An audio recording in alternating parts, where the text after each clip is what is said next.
फिर जी, मैं सजाद हुसैन शाह आपको अपने चैनल दुबई ड्राइवर 512 में खुशामदीद कहता हूँ। आज का हमारा टॉपिक होगा दुबई का driving licence number 7 forklift operator का है। आज की वीडियो इसी टॉपिक के इर्द गिर्द हम घुमाएंगे। सत बिस्मिल्लाह जी आए ना जितने भी साढ़े पाकिस्तानी पंजाबी वीर नो और सत श्री अकाल सारे इंडिया ते पंजाब और मित्र सरदार खुशामदीद दुनिया भर के नाजरीन से जो हमारी वीडियो को देखते हैं। वीडियो का आगाज़ करते हैं अल्लाह पाक के बरकत नाम से, जिसने इंसान को खूबसूरत शक्ल और शबात और अकल और इल्म और बसीरत से नवाजा। दुरूद पाक आप सल्लल्लाहु अलैहि वसल्लम की ज़ात अक़दस पर लाखों करोड़ों दुरूद इस्लाम। दुबई के जैसा कि आपके इल्म में है, लाइसेंस की 8 कैटेगरी हैं और आज जो लाइसेंस की कैटेगरी हम 7 पे बात करेंगे वो है जी फोर्कलिफ्ट ऑपरेटर का। फोर्कलिफ्ट ऑपरेटर के लिए आपको लाजम नहीं है कि आपका ट्रांसपोर्ट का वीज़ा हो। आपको किसी भी वेयर हाउस का, किसी भी कंपनी का, किसी भी कंस्ट्रक्शन कंपनी का कोई भी आपके पास वीज़ा होगा तो एक तो आप वहाँ पे फोर्कलिफ्ट का काम भी कर सकेंगे और उसके लिए लाइसेंस भी अप्लाई कर सकेंगे।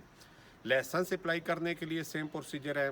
जैसे ही आपके पास एमरेट्स आईडी कार्ड आएगा, उसके बाद आई टेस्ट होगा। आई टेस्ट होने के बाद आप किसी भी ड्राइविंग स्कूल में जो भी आपके नज़दीक तरीन है, दुबई का कोई भी स्कूल ले लें, जो भी आपकी स्टेट है आप वहाँ जाएं, जो नियरेस्ट स्कूल है वहीं पे एंट्री करें और सेम क्लासेस होने के बाद आपका इसमें भी तकरीबन जो अंदाज़न है वो 6-7 हज़ार दिरहम तो लाजम लगेगा। इससे ऑनवर्ड ज़्यादा जाते हैं, हो सकता है 10,000 भी हो, 15,000 भी हो सकता है, लेकिन 6 से 7 हज़ार दिरहम आपको हर सूरत में पेड करना पड़ेगा। सेम उसकी भी क्लासेस होंगे, थ्योरी टेस्ट होगा, फिर प्रैक्टिकली टेस्ट होगा, उसके बाद आपको लाइसेंस मिल जाएगा। लाइसेंस जब भी आपको मिल जाएगा तो समझे आप फोर्कलिफ्ट चला सकते हैं। फोर्कलिफ्ट ऑपरेटर जो है वो कह लें कि बहुत ही सेफ सा काम है। हम इसे ट्रैफिक पुलिस से दूर ही रखते हैं क्योंकि ये फ़ाइन से भी बचा रहता है। ऑन रोड ये नहीं होता। ज़्यादातर इसका काम वेयर हाउसेस के अंदर ही होता है, कार्गो कंपनियों के अंदर होता है, कंस्ट्रक्शन कंपनियों में होता है। माल को लोडिंग ऑफलोडिंग के दौरान इसका ज़्यादातर इस्तेमाल होता है। तो ये ऑपरेटर कह लें कि एक सेफ़ जगह पे मौजूद होता है और इसे फ़ाइन वगैरह से बचा रहता है। इसकी जो मेन अवलीन और प्रायोरिटी होती है वो होती है सेफ्टी। सेफ्टी पे कोई कंप्रोमाइज़ नहीं होता। सेफ्टी को हर सूरत में ये लोग मद्देनज़र रखते हैं क्योंकि इसमें कीमती जानें भी जा सकती हैं और मटेरियल का लॉस भी हो सकता है। तो सेफ्टी को ये लोग बहुत ज़्यादा प्रायोरिटी देते हैं और इसकी भी सैलरी जो है वो कम से कम 2,000 दिरहम से शुरू होती है। आगे कई कंपनियों में 3,000 भी हो सकती है। और ये जो ज़्यादातर लोग होते हैं फोर्कलिफ्ट ऑपरेटर, ये ड्यूल काम करते हैं, मतलब फोर्कलिफ्ट भी चला रहे होते हैं और फोर्कलिफ्ट के साथ साथ किसी स्टोर में ये फोरमैन भी हैं या स्टोर कीपर भी हैं या इस तरह का कोई काम दूसरी जॉब भी कर रहे होते हैं।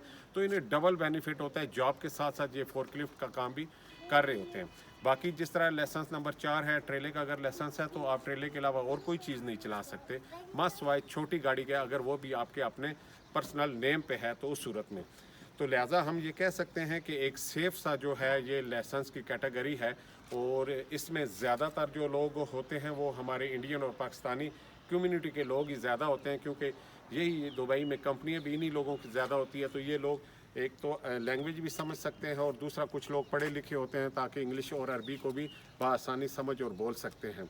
तो आज की जो कैटेगरी थी लाइसेंस नंबर 7 थी और हमने कोशिश की है कि आसान लफ्ज़ों में बताएं। और जॉब के हवाले से अगर बात करें तो जॉब इसकी बहुत ज़्यादा है। हर कंपनी को ही फोर्कलिफ्ट ऑपरेटर चाहिए होता है। अगर हम यूँ कहें कि सबसे ज़्यादा जो जॉब अपॉर्चुनिटीज़ है वो छोटी गाड़ी की है, एलटीवी की, और उसके बाद एचटीवी की है। तो तीसरी बड़ी जो जॉब आएगी अपॉर्चुनिटीज़ वो फोर्कलिफ्ट ऑपरेटर की होगी, लाइसेंस नंबर 7 की होगी। अगर आप लाइसेंस लिए बगैर फोर्कलिफ्ट चलाते हैं, इनसाइड अगर किसी ने आपको नहीं देखा तो वो एक अलग चीज़ है, लेकिन ये भी परमिट नहीं किया जाता। लेकिन अगर आप पकड़े जाते हैं बल्दिया से या किसी से भी तो फिर इस पे आपको ब्लैकलिस्ट किया जा सकता है। तो हमेशा की तरह हमारी दुआएं आप लोगों के साथ है। अल्लाह पाक आपको खुश व खुरम रखे और जाते जाते कोई भी ऐसा काम कर जाए, कोई भी काम से मुराद ये है कि किसी मस्जिद में, किसी रास्ते में या किसी यतीम को खाना खिला दें या उस पर पैसे लगा दें ताकि अगर आप दुनिया फ़ानी से चले भी जाएं तो वो आपके लिए नेकी का काम करता रहे। हमारी दुआएं आपके साथ है, हमें दें।